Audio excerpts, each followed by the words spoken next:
Mesdames, Messieurs, chers amis, bonjour. Puisque vous êtes venus pour écouter mon collègue Olivier Bessy, professeur de géographie à l'Université de Pau et des Pays de l'Adour, je ne vais pas être longue. C'est juste donc pour vous dire que nous nous réjouissons tous que cette collaboration entre les idées mènent le monde et l'Université de Pau et des Pays de l'Adour continue aussi cette année. Et pour vous dire que mon collègue Olivier Bessy dédicacera son livre « Courir » de 1968 à aujourd'hui, à la suite de cette rencontre aux éditions Kern, donc au stand des éditions dans la salle des ambassadeurs. Et je vous souhaite un excellent moment en écoutant Olivier Bessy. Merci. Merci bien, Caroline.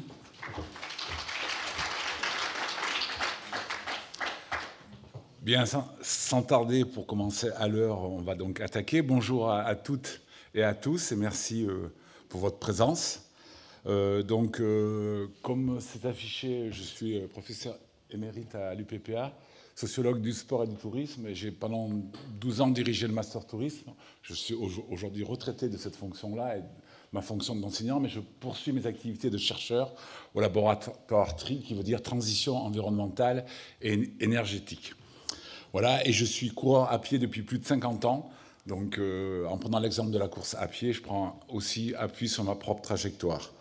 Donc, je suis devant vous aujourd'hui car le thème de Ces idées mènent le monde 2022 m'a questionné. Je le trouve à la fois passionnant, inspirant, mais aussi très angoissant. Envie de vivre, pourquoi, comment. En tout cas, il fait écho à la période troublée que nous traversons, atmosphère ambiante, angoissante, et un avenir très incertain. Envie de vivre dans un monde de plus en plus vulnérable, dérégulé et incertain, comme je vous le disais. Donc je vous propose une conférence de 40-45 minutes avec un temps d'échange et de questions. Ça serait intéressant qu'il y ait des gens qui prennent la parole pour voir s'ils se retrouvent dans ce que j'ai raconté ou pas. Donc le titre de mon intervention, de l'envie de vivre à la difficulté d'exister. Je vais vous expliquer pourquoi j'ai fait cette balance entre vivre et exister. Et comment tracer son chemin d'existence par la course à pied. Et je vous expliquerai pourquoi aussi j'ai choisi la course à pied, sachant que j'aurais pu prendre, bien entendu, d'autres exemples. Modestement, l'idée de cette conférence, si vous voulez, elle part de donc comme je vous disais, la théorisation de mon propre parcours, pour vous aider peut-être à comprendre le vôtre, s'il y a des coureurs dans la salle, de tout niveau, c'est pas, ça ne s'adresse pas uniquement aux champions. Et donc, par rapport à ça, vous pourrez vous exprimer. Je me positionne plus en éclaireur, finalement, de la complexité de l'envie de vivre. C'est quoi l'envie de vivre et de la difficulté d'exister dans notre monde actuel, que comme, je dirais, un donneur de leçons sur ce qu'il faut faire. Ma posture, elle est fondamentalement sociologique, afin de comprendre les enjeux de notre société pour demain. Et je m'inscris dans une science qui se veut être contributive et transformatrice de notre société. Donc, en introduction, après ce petit préambule, 3 constats et une justification. Premier constat, vous êtes, je pense, d'accord avec l'idée de dire que l'envie de vivre est bien présente dans notre société aujourd'hui, et ce, malgré la période de crise multiple que nous traversons, que nous connaissons, que ce soit sur le plan économique, écologique, énergétique, sanitaire, géopolitique, on y reviendra, comme si l'envie de vivre était plus forte que tout. Des initiatives et des projets privés en tout genre se multiplient. Le nombre de créations d'entreprises n'a jamais été aussi important, et le nombre de rendez-vous, de manifestations, d'animations et d'événements aussi. Sans parler de la lutte pour ne pas mourir et des progrès médicaux qui l'accompagnent. À titre d'exemple, et pour connaître un secteur qu'est le tourisme parfaitement bien, on n'a jamais autant vécu du tourisme que cette année 2022. On revient à des chiffres supérieurs avant le Covid, comme si il fallait absolument, bien entendu, vivre par tourisme interposé. Constat numéro 2, cette envie de vivre doit cependant être questionnée. Au regard d'un certain nombre d'indicateurs moins positifs, un taux de suicide qui n'a jamais été aussi fort, notamment chez les jeunes, une violence montante, synonyme de malaise dans notre civilisation, une consommation de psychotropes inégalée et une baisse de la natalité liée à un pourcentage important de femmes qui ne veulent pas avoir d'enfants. En 2022, en France, 30% des femmes en âge de procréer ne veulent pas avoir d'enfants. C'est un chiffre énorme en volume, c'est très édifiant, car ne pas vouloir donner la vie en dit long sur notre société. C'est inquiétant car ça n'est jamais arrivé jusqu'ici, même pendant les 2 périodes de guerre mondiale, pensant qu'un jour cela irait mieux. C'est beaucoup moins le cas aujourd'hui et du coup c'est très angoissant, car cela pose une question cruciale pour le futur. Est-ce que le monde sera encore vivable demain, sur le plan écologique, mais aussi sur le plan social ? Constat numéro 3, au-delà des données positives ou négatives sur l'envie de vivre, la question centrale est bien celle de bien vivre. Autrement dit, de se sentir exister, de se sentir vivant, de se sentir heureux, de se sentir utile, en somme d'habiter positivement notre monde, en dépit de toutes ces difficultés. Si l'envie de vivre n'est pas contestable aujourd'hui, pour la majorité de la population, comme je vous le disais, la difficulté d'exister demeure un véritable problème, car pour arriver à cela, l'individu doit accomplir, et c'est pas nouveau, même si ça s'est exacerbé ces dernières années, ça remonte à déjà une 50aine d'années, comme je vous le montrerai, l'individu doit accomplir aujourd'hui un travail identitaire considérable, dans une société de plus en plus vulnérable, comme je vous le disais, dérégulée et incertaine, comme si la vie se transformait en maladie identitaire chronique. J'y reviendrai. Après ces 3 constats, une justification. Pourquoi avoir choisi la course à pied pour exemplifier mon propos ? Tout d'abord, je dois préciser 2 choses. La première, c'est que d'autres pratiques sportives, je pense au surf, à l'alpinisme, au vélo, au culturel, la danse, la musique, le théâtre, peuvent jouer bien entendu aussi ce rôle et auraient pu être pris comme exemple. Deuxième point, c'est qu'il ne peut s'agir que d'une contribution, vous l'avez bien compris, au traçage de ce chemin d'existence, tellement il est complexe, tellement il est soumis à de multiples influences et à la subjectivité des êtres humains. Alors, je l'ai choisi pour 3 raisons, parce que d'abord, je suis coureur à pied depuis plus de 50 ans, que cette activité m'a énormément apporté, que je me suis construit à travers cette activité, et je voulais comprendre pourquoi cette pratique m'avait autant apporté, pourquoi aussi de plus en plus d'hommes et de femmes se prêtaient à ce jeu, en apparence, si anodin. 18 millions de coureurs aujourd'hui, ce n'est pas rien. Deuxième raison, parce que je viens de théoriser donc cette pratique à travers un ouvrage qui vient de sortir, Courir de 1968 à nos jours, donc, que j'ai ici et que je vais dédicacer tout à l'heure, notamment le tome 1, Courir sans entrave, un tome 2 sur la quête de l'ultra et de l'ailleurs est prévu début 2023, et un tome 3, L'archipel de la course à pied, en 2024. Plus spécifiquement, parce que la course à pied permet, me semble-t-il, de tracer son chemin d'existence dans la mesure où, premièrement, elle n'est pas une activité marginale réservée à une élite, mais un fait social total qui pénètre toutes les activités sociales, de la compétition au loisir, du quotidien aux vacances, de la publicité à la politique d'entreprise, de l'économie à la culture, tout entière. Ne symbolise-t-elle pas, en tant que pratique ordinaire, la vérité d'une époque ? Deuxièmement, parce que c'est une pratique de loisir accessible à tous, au style libre, sans prérequis techniques, sans contraintes géographiques et sans conditions financières, qui offre un énorme champ des possibles, à géométrie variable, en matière d'objectifs, de modes d'engagement et d'organisation. Troisièmement, parce qu'elle constitue un espace-temps privilégié et symbolique de valorisation de soi, car elle favorise de multiples formes de construction identitaire, qu'on soit sur le registre de la performance, le registre hédoniste, le registre écologique, grâce à laquelle tous les coureurs, des plus aguerris aux amateurs, peuvent y trouver leur compte et s'exprimer. Bien entendu, ce chemin d'existence se trace selon différentes modalités, du simple jogging d'entretien à des séances d'entraînement, ou encore à travers la participation à des courses ordinaires de quartier. On va citer un exemple local avec la féminine de Pau, ou les courses Odyssea d'Octobre Rose, ou a fortiori un marathon, celui de Paris, voire celui de New York, même d'autres, un 100 km, un ultra-trail. Car toutes ces modalités permettent aux adeptes d'en tirer des bénéfices symboliques en matière de quête existentielle. C'est le terme de quête existentielle, je vais l'employer souvent parce que c'est ce qui me semble être au cœur de notre société. Comment on arrive au bout de cette quête si on y arrive un jour.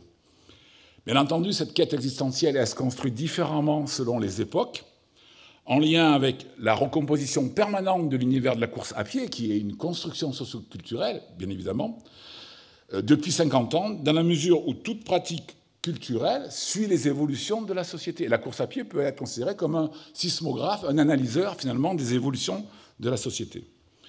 Mais avant de rentrer plus en profondeur dans la course à pied, je voudrais quand même rapidement situer le contexte sociétal dans lequel nous vivons et qui rend si difficile, si délicate, si problématique l'existence de chacun. Donc, 3 points essentiels caractérisent notre époque: vulnérabilité, incertitude et complexité. Sur la vulnérabilité, je ne rentrerai pas dans le détail, mais on est sur une vulnérabilité qui se décline sur le plan social, culturel, environnemental, énergétique, économique, sanitaire, géopolitique. C'est bien entendu des choses que vous percevez très bien. Cette vulnérabilité, elle est renforcée par une incertitude permanente, grandissante, dans un monde où se multiplient et se renforcent les aléas de toutes sortes. Edgar Morin dit à ce propos: nous devons apprendre à naviguer dans un océan d'incertitudes qui ne va faire que grossir. Nous allons vers toujours plus d'incertitudes. C'est la fin du mythe illusoire de la maîtrise par l'homme de la nature et de son destin à travers les progrès technologiques. Mais aussi dans un monde où les tensions entre logique économique, socioculturelle et environnementale n'ont jamais été aussi fortes. Pierre-Rosan Vallon, dans son ouvrage sur les épreuves du mépris, parle de l'injustice et de la discrimination qui ne cesse de prendre de l'ampleur, et il explique comme ça le phénomène gilet jaune. Troisièmement, complexité, interdépendance et réversibilité. Complexité des systèmes où chaque acteur est interdépendant avec les autres. Ambivalence et réversibilité des modèles de référence auxquels on se réfère. Et enfin, tension entre la valorisation de l'échelle locale et de l'échelle mondiale. Quatrième et dernier point, sur la catastrophe du Covid, qui a exacerbé ces tensions, ces vulnérabilités, ces incertitudes. Pour Bruno Latour, qui est décédé récemment, c'est plus qu'une crise. C'est une véritable révolution qui a laissé des traces profondes dans la société tout entière. Il nous oblige à ne pas repartir comme avant, mais à inventer progressivement un nouveau modèle économique, à inventer un nouveau paradigme écologique et un nouveau contrat social. En conclusion sur cette partie que j'ai voulu très courte, on est donc face à un contexte social troublé, anxiogène, voire hystérisé. Il y a un ouvrage qui s'appelle « La société hystérisée », qui conduit à une société moins apaisée, moins inclusive, mais au contraire en tension permanente, au sein de laquelle il est de plus en plus difficile d'exister. Quelles sont les conséquences de ce contexte social dans lequel nous vivons aujourd'hui et qui me paraît être inédit? Sur un plan macro-sociologique, je vais faire aussi très court, c'est que nous sommes aujourd'hui face à un défi immense de la transition qui nécessite de changer de paradigme en sortant du néolibéralisme qui n'est plus soutenable aujourd'hui en l'état actuel du monde. Ce n'est pas seulement un défi technologique, un défi économique, c'est aussi un défi politique et, pour ce qui m'intéresse encore plus, un défi culturel et social. Donc sur un plan microsociologique, en lien avec ce fameux défi culturel et social, les différentes mutations observables dans notre société ces dernières années ont contribué à l'éclatement de tous les repères, ayant structuré les constructions individuelles et conduisent finalement à la fabrication d'un individu nouveau, confronté en permanence à la construction de sa propre identité. Hier, l'identité, elle était plus ou moins fournie par ses origines familiales et sociales. On se conformait à ce groupe social, alors qu'aujourd'hui, on est sur un individu en trajectoire qui se construit en permanence son identité. C'est ce qu'on appelle la montée de l'autonomisation du sujet dans une société déstabilisée et caractérisée par la désaffection des grandes transcendances, qu'elles soient politiques, idéologiques, religieuses. Et la difficulté finalement à assumer cette autonomie que la modernité nous a léguée en lieu et place des trajectoires surdéterminées d'hier, ce que je vous disais. Chacun doit du coup accomplir un travail identitaire considérable, comme je vous le disais en introduction. À une époque où la famille, l'entreprise, la religion, l'action publique ou syndicale contribuent moins qu'hier, je n'ai pas dit qu'elles ne contribuaient plus, seulement moins qu'hier, à donner du sens à la vie, et d'une manière plus générale où les programmes institutionnels déclinent, le loisir, au sens large, dans lequel s'inscrit la course à pied, devient un espace-temps privilégié de la construction identitaire. Alain Ehrenberg, un sociologue, a une très belle citation dans son ouvrage d'Individu incertain, en 1995. Il dit « Nous sommes rentrés dans une société de responsabilisation de soi, où chacun doit impérativement se trouver un projet et agir pour lui-même pour ne pas être exclu du lien, quelle que soit la faiblesse de ses ressources économiques, culturelles et sociales dont il dispose. » De même, Jean-Claude Kaufmann, dans L'invention de soi, en 2004, s'inscrit dans la même veine et écrit à ce propos « L'identité est un processus historiquement nouveau, lié à l'émergence du sujet et dont l'essentiel tourne autour de la fabrication du sens à donner à sa vie. Quel sens je donne à ma vie ? C'est vraiment une question centrale. C'est bien parce qu'il y a crise ou décrise, mise en flottement des repères d'hier, des définitions de soi, que se développe avec autant de vigueur la quête identitaire. Marcel Gauchet, un célèbre anthropologue, parle de rupture anthropologique, quand l'identité corporelle, temporelle et institutionnelle des êtres est aussi affectée en même temps que toute institution sociale en tant qu'individu. Voilà un petit peu pour le contexte sociétal dans lequel, aujourd'hui, la question de vivre et d'exister se pose. Alors comment, par rapport à ça, j'en viens à ma deuxième partie, les loisirs sportifs, récréatifs, envisagés comme des référents existentiels privilégiés, peuvent fournir une réponse. Et donc je vais partir des loisirs récréatifs en général, parce que cette problématique, elle peut être déclinée sur cette montée en généralité, et je ferai une troisième partie spécifiquement sur la course à pied, comme mon titre l'indique. Donc dans le contexte de crise identitaire que nous connaissons, les loisirs, finalement, tous les auteurs, tous les sociologues s'accordent à dire qu'ils exercent un puissant tropisme sur la vie sociale et qui peuvent être donc considérés comme des référents existentiels majeurs, pour au moins 4 raisons. La première, c'est qu'ils favorisent la conquête de sa propre autonomie. Ils sont aujourd'hui devenus la toile de fond structurante de l'existence en permettant à chacun d'être acteur de sa propre vie. Le temps consacré au temps libre, au loisir, est aujourd'hui supérieur au temps de travail et aux temps familiaux et domestiques, par exemple. Deuxième raison, ils permettent un rééquilibrage du sentiment d'efficacité personnelle, dans la mesure où il est plus aisé de croire en soi durant ce temps de pratique dédié qu'au travail. Des objectifs moins concurrentiels, moins d'écart entre les attentes et les résultats, l'engagement d'autres dimensions du soi que celle du soi statutaire peuvent le laisser penser. On peut noter aussi l'absence relative de conflits interpersonnels durant ces moments choisis qui deviennent de plus en plus difficiles à gérer au travail. Troisième raison, ils sont source de résonance, pour reprendre un terme du sociologue Rosa, avec le monde, car ils s'inscrivent dans ce qui nous est le plus proche, le plus sensible, le plus ordinaire, le plus futile, je dirais même, médiés par des liens fondés sur la ressemblance et favorisant des séquences expérientielles diverses en opposition aux grandes utopies révolutionnaires.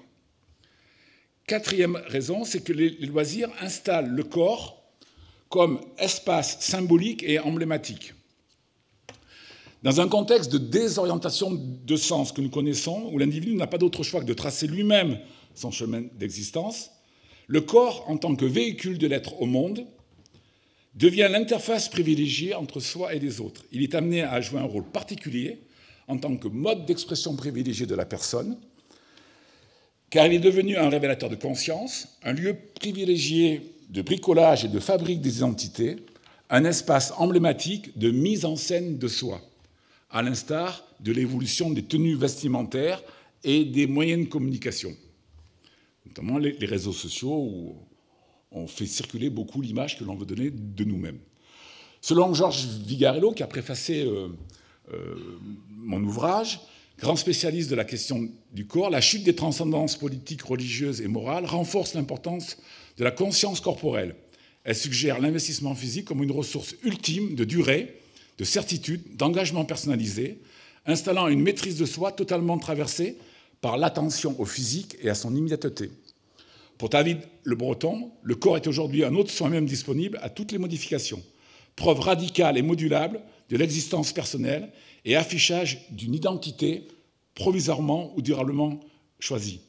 Enfin, Bernard Andrieux, donc ce sont trois historiens sociologues, le corps n'est pas seulement un signifiant, il est devenu le signifié de l'identité personnelle et la matière de la transformation de soi. Il écrit « Le corps exprime le sujet et son imaginaire, ainsi projeté sur la surface de sa peau sociale. Croire à son corps est une façon de se réaliser et d'obtenir une reconnaissance sociale. » Ces trois auteurs mettent donc bien en évidence la fabrication d'une nouvelle culture corporelle qui évolue d'un corps qui était engoncé, redressé, asservi, dominé par la nature et façonné par les institutions, vers un corps réapproprié, réenchanté et autocréé par l'individu lui-même, à l'image de son désir et au service de ses propres fins identitaires, bien entendu avec le relais médiatique que vous connaissez. En bref, aujourd'hui, l'installation de la figure de ce que j'appelle l'homo loisirus, j'avais fait une conférence en 2019 sur ce thème-là d'ailleurs, à l'écoute de son corps, est une donnée centrale pour comprendre notre société, car elle produit des normes et des valeurs pour l'ensemble des temps sociaux.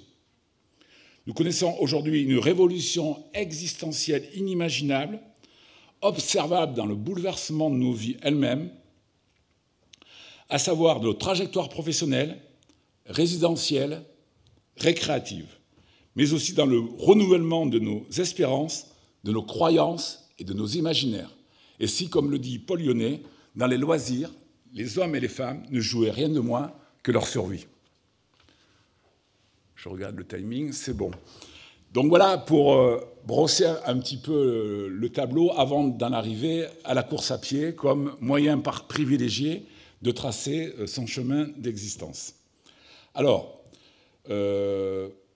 premièrement, ce que je peux dire par rapport à ça, c'est que la course à pied se différencie du parcours classique de diffusion sociale emprunté à d'autres sports.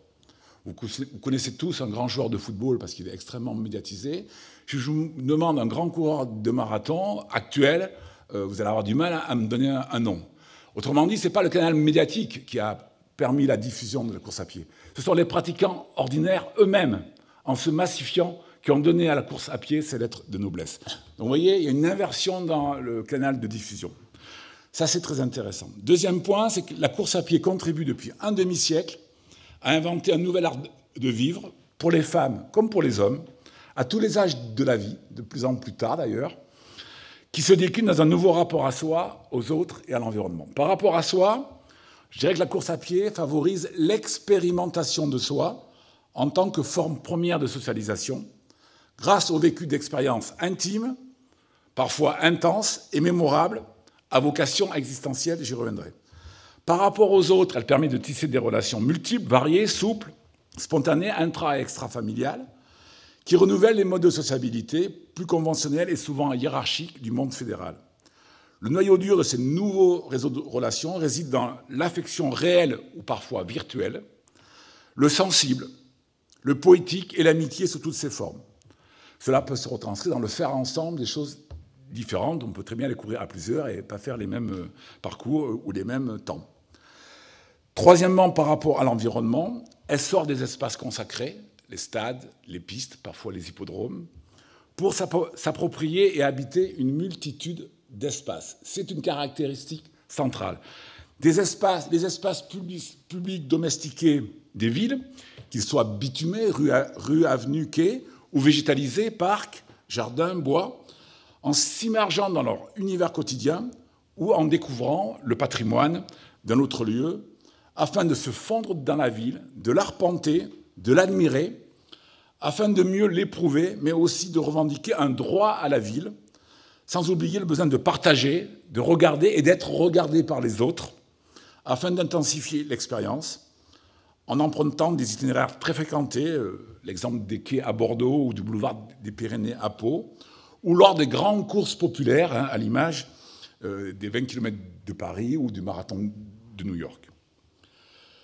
Deuxièmement, des espaces plus sauvages en milieu naturel, sentiers de campagne, chemins de halage, vignobles, forêts, plages, montagnes, qui font rêver en tant que lieu sublimé de l'expansion subjective de soi-même, en s'immergeant dans la nature, en recherchant à être en osmose avec elle. Chaque coureur se relie mieux à lui-même et aux autres. Il évoque une sensation unique d'établir un rapport contemplatif, sensible et émotionnel avec l'environnement et les grands espaces investis. Courir dans la nature permet d'échapper à la ville, d'être en résonance avec les différents éléments, l'air, la terre, l'eau, le vent, la lumière, de rechercher de nouvelles sensations, d'être en harmonie avec le milieu, de se ressourcer en solitaire ou avec d'autres, de respirer, de trouver le calme, voire de méditer dans une démarche spirituelle. En bref, de se sentir exister. Ce choix de pratique en milieu naturel répond à une forme d'utopie naturaliste, faite de rêves et de liberté, en opposition à la dystopie urbaine, faite de contraintes et de pollution. Je me rends compte que je n'ai pas fait avancer le PowerPoint. Donc ça, c'était la photo de mon ouvrage, et j'en arrive à celle-ci. Voilà. Donc, troisièmement, la course à pied favorise une forte personnalisation de sa pratique, source de valorisation personnelle. Donc, j'avais réalisé il y a plus de 20 ans ce spectre des hybridations de la course à pied, où on voit dans la partie du haut, qui est donc la partie institutionnelle avec la compétition, on a plutôt affaire à des licenciés. Donc, dans la course à pied, c'est même pas 10% des coureurs, ça. Hein. Et dans la partie médiane et en bas, tout ce qui relève des pratiques informelles, auto-organisées, non licenciées, avec des finalités associées au bien-être, à la forme, dedans-dehors, la fête, les courses humanitaires, le défi à soi-même, la recherche touristique, voire l'aventure, dans une dynamique de participation et d'intégration du plus grand nombre. Donc, vous voyez bien que la course à pied, à travers ce spectre, elle se conjugue au pluriel, à travers des modalités qui sont extrêmement diversifiées, un éventail très important où chacun peut se retrouver et s'engager. Ces multiples modalités de la course à pied sont conformes à la nature plurielle des usages récréatifs en vigueur dans notre société. Elles répondent aussi à l'ambivalence des modes d'engagement entre dépendance et indépendance, stabilité, variabilité, hédonisme, performance, sociabilité fermée, sociabilité ouverte, immersion et domination dans la nature. Je reviendrai sur ces aspects. Deuxièmement, elle se caractérise par des modes d'organisation personnalisés entre pratiques associatives, marchandes ou auto-organisées, qui favorisent des formes souples et changeantes de sociabilité. Troisièmement, elle se déroule dans des temporalités journalières, hebdomadaires et annuelles qui sont choisies et variables selon les saisons, les durées et les fréquences de pratique de chacun. Vous pouvez aller courir le matin avant d'aller travailler, dans la matinée, entre midi et 2, l'après-midi, le soir, de nuit. Voilà, c'est pas besoin qu'il y ait un gymnase d'ouvert. Donc, la temporalité est aussi un élément avec la spatialité qui est très important et qui caractérise bien la course à pied. Enfin, quatrièmement, elle s'inscrit dans un cycle de pratique qui intègre la vie sportive tout entière et non dans une simple tranche de vie. C'est-à-dire que la course à pied, c'est beaucoup plus large et c'est différent de ce qu'on appelle l'athlétisme, dans la mesure où l'athlétisme de compétition est réservé sur une tranche de vie beaucoup plus restreinte. Alors que l'habitus de courir, finalement, on peut l'intégrer dans son cycle de vie jusqu'à presque sa mort. Le jogging, par exemple, se présente comme un projet de règle de vie permanent où la durée et la santé s'opposent à l'épuisement total d'un capital technomorphologique permettant d'atteindre le haut niveau. Voilà pour la présentation de la course à pied. J'en arrive maintenant à, je vérifie le temps, ça va, à ma dernière partie, qui se nomme « Des quêtes identitaires singulières selon les périodes et les formes sociétales ». Alors, ce que j'ai essayé de faire, et c'est l'objet de mon ouvrage, qui est donc une trilogie qui va de 68 à nos jours, et qui se découpe en 3 périodes, 68-90, donc, qui est le tome 1, 91-2008, le tome 2, et 2009-2022, le tome 3. Sachant que sur ces 3 périodes-là, on a affaire à 3 révolutions qui sont structurées, qui sont dépendantes finalement des évolutions sociétales, et je vais y revenir. Premièrement, donc, la construction d'une identité contestatrice et hédoniste, 1968-1990. Donc, cette partie repose sur l'idée que la postmodernité influence et finalement structure la course à pied. On va courir autrement. Elle fait donc l'objet du tome 1 de mon ouvrage. Liberté, plaisir, épanouissement de soi sont les nouvelles valeurs dominantes impulsées par cette révolution postmoderne qui bouscule à la fin des années 60 les codes culturels jusqu'alors en vigueur, faire de la compétition en étant licencié sur un stade, et modifie les processus identitaires à l'œuvre. Donc cette émergence de nouvelles modalités de course à pied, à travers le jogging notamment, qui en est vraiment la pratique emblématique, mais aussi la participation à des courses hors stade, en ville, en montagne, à des grands marathons populaires, eh bien, elle s'inscrit dans ce qu'on appelle au départ une contre-culture libertaire et contestatrice, symbolisée par les événements de mai 68, qui ouvrent une brèche dans les lignes de flottaison de notre civilisation. On est sur un mouvement de mobilisation sociale d'une ampleur inédite, qui participe d'un ébranlement symbolique des représentations collectives et des modes de vie.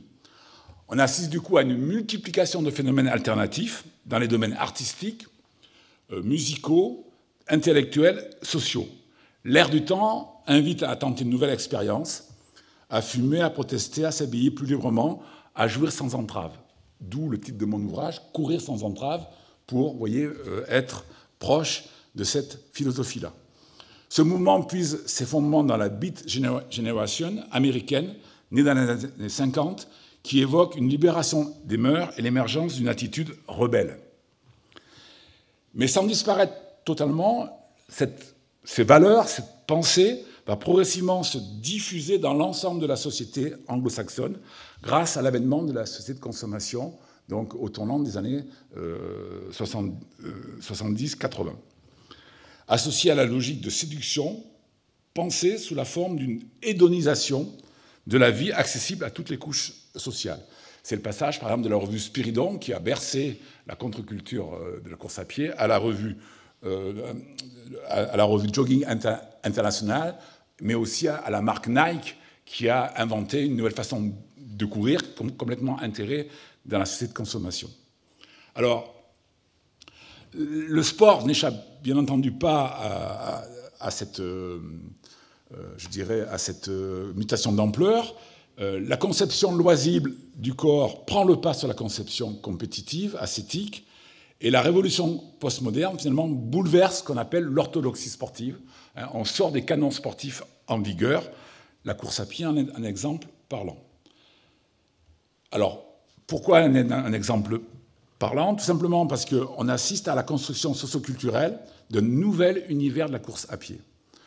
De nouvelles modalités de pratique symbolisent une rupture avec ce qu'on appelle les usages athlétiques antérieurs. On parle aussi de renversement du monde athlétique qui va générer des conflits très importants avec la Fédération française d'athlétisme qui sent finalement une perte de pouvoir et de légitimité dans le champ. Elle favorise donc cette construction socioculturelle une identité à dominante hédoniste, courir pour se faire plaisir, pour vivre et exister autrement. Nike en est un très bon exemple, car cette marque symbolise ce bouleversement au début des années 70. L'histoire de Nike s'est construite à ses débuts autour de la figure d'un nouveau profil de coureur rebelle à l'ordre athlétique établi jusqu'ici, puis progressivement Nike sera un symbole de cette nouvelle société de consommation. Donc au début des années 70, c'est une foule qui se met à courir en empruntant des chemins divers et variés. De nouveaux profils de coureurs apparaissent, notamment les femmes, ça c'est très intéressant, qui étaient complètement absentes et des compétitions et même des pratiques de loisirs autour de la course à pied. Tout à l'heure, je vous présenterai 5 minutes d'un film très intéressant. Et si vous le visionnez, vous verrez qu'il y a tout un chapitre sur les premières femmes qu'on a interdit de courir les marathons. Il faut attendre Cathy Schweitzer, marathon de Boston en 1967, pour qu'une première femme clandestine le court. Et encore, elle se fait alpaguer. Et on cherche à la mettre dehors, tellement c'était incongru qu'une femme court un marathon. Donc, notamment des femmes, mais aussi des amateurs de tout niveau qui incarnent ce que j'appelle la figure du coureur ordinaire. Et ça me semble très important.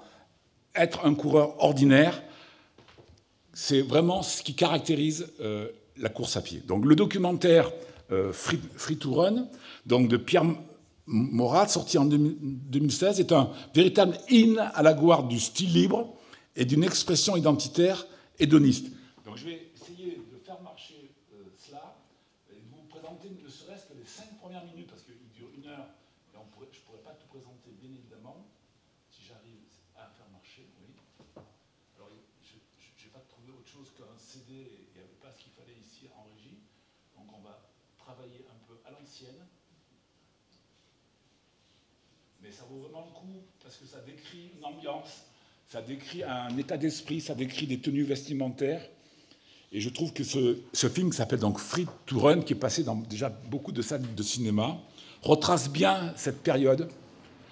Et je vous laisse donc du coup regarder ces 5 premières minutes.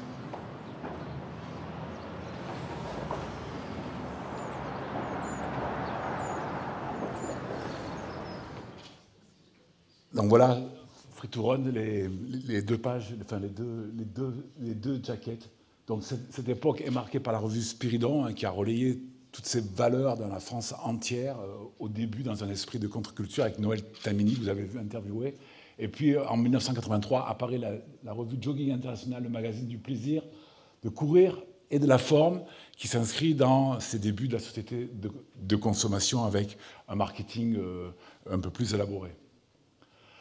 À la même époque apparaissent des courses sur route assez atypiques, rebelles. La pionnière, la première est Marvejols-Mende en 1973. Vous voyez, ça ne date pas d'aujourd'hui. Hein, et on voit très belle photo du parcours. Et puis, ce qui est très intéressant, c'est la dernière photo à droite où, après la course et après les agapes du soir, les plus téméraires faisaient le tour de la ville dans le plus simple appareil. Et ça en dit long sur l'esprit, hein, qui animait cette course-là. De même, si je prends l'exemple de marathon, on a le marathon, bien entendu, de New York, qui est très symbolique aussi de cette recherche de liberté dans une société américaine. Hein. New York est certainement la ville avec laquelle le marathon a le mieux collé dans l'esprit urbain. Mais aussi le marathon de Madrid, qui est créé après la sortie de Franco, et dans lequel les Espagnols s'engouffrent comme un espace de liberté extraordinaire. Il y a 7000 Madrilènes qui font la première édition en 1978. À titre comparatif, il n'y a que 300 coureurs qui font le marathon de Paris en 1976. Vous voyez, c'est intéressant. Et je terminerai par le plus beau, par le plus magnifique, qui est le marathon du Médoc, où là, on casse tous les codes. Et on ne court plus pour gagner, on ne court plus contre l'autre, on court avant tout avec les autres pour se faire plaisir, pour le déguster, pour le savourer. Je pourrais en parler pendant des heures, je m'arrête. Donc, ce nouvel univers que j'ai essayé de vous dépeindre là, sur cette période-là, hein, eh bien, il est extrêmement centré autour de cette logique du loisir, autour de cette logique de la liberté, de la recherche du plaisir, sans pour autant laisser de côté la recherche de la performance, qui commence déjà à poindre, mais on n'est plus sur une performance normo-référencée, c'est-à-dire qui correspond à la compétition, mais sur une performance auto-référencée qui n'a de sens que pour l'individu lui-même. Je vois que le temps va très vite. Donc je vais traiter le deuxième tome, donc la construction d'une identité performative, qui correspond donc à l'émergence de la société hyper moderne, laquelle de l'ultra et de l'ailleurs. Le récit de cette société hyper moderne, il est basé, contrairement à la première période, sur la démesure, sur la surenchère, sur l'excès, sur les limitismes. L'individu hypermoderne s'inscrit dans l'univers de la mondialisation économique et des nouvelles technologies, dans le processus d'accélération de la société et dans la mise en spectacle de soi-même. Cette forme sociétale, elle favorise la construction d'un coureur sommé d'être toujours plus performant, cherchant à vivre des expériences toujours plus extrêmes et intenses. L'objectif est de se défier en permanence, en repoussant sans arrêt ses limites spatiales et temporelles, à la recherche d'un ailleurs toujours plus exotique, en face avec, finalement, la construction d'une identité prioritairement performante. C'est la quête de l'ultra et de l'ailleurs qui tient lieu de quête existentielle. On parle d'héroïsme de masse. On parle aussi d'escalade paroxystique du toujours plus, qui se décline dans le toujours plus intense, toujours plus haut, toujours plus vite, toujours plus loin, toujours plus sensationnel. Le coureur à pied sublime l'excès d'existence. Il cherche ainsi à s'éprouver, à se dépasser dans l'affrontement à lui-même, comme s'il trouvait dans ses nombreuses pratiques extrêmes un ultime recours à ses affres existentiels.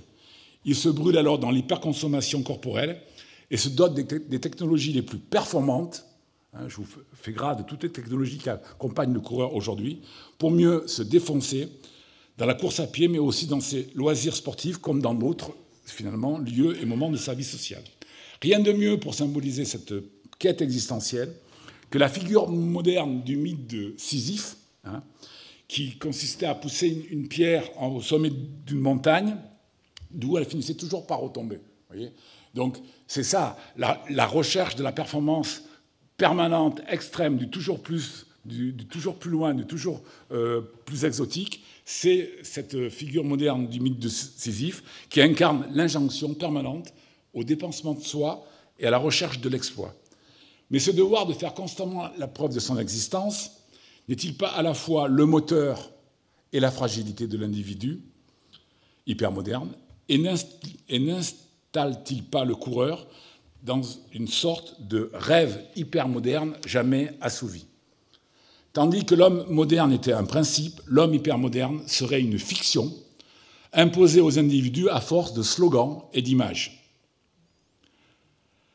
Les excès de la planète marathon, la folie des 100 km et hautes courses horaires de 24 heures, 72 heures, la démesure des courses nature-aventure aux quatre coins du globe, ou encore la révolution de l'ultra en sont les principaux indicateurs.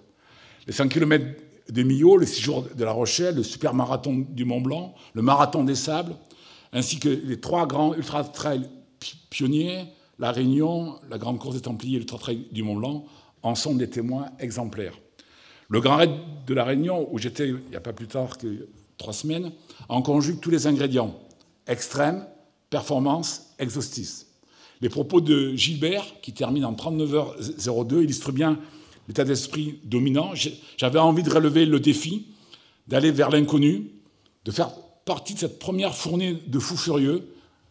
J'ai souffert au début, à la fin, avec mon sac de 12 kilos sur les épaules, mais je suis allé jusqu'au bout. À l'arrivée, je n'avais qu'une seule envie, rester immobile et dormir. Le spectacle était apocalyptique, les coureurs pleuraient, s'effondraient, mais tous avaient une lumière qui brillait dans les yeux, celle d'être fiers d'avoir accompli le rêve. Cette épreuve, c'était l'aventure, pas de prévision, pas de repère, pas de chrono.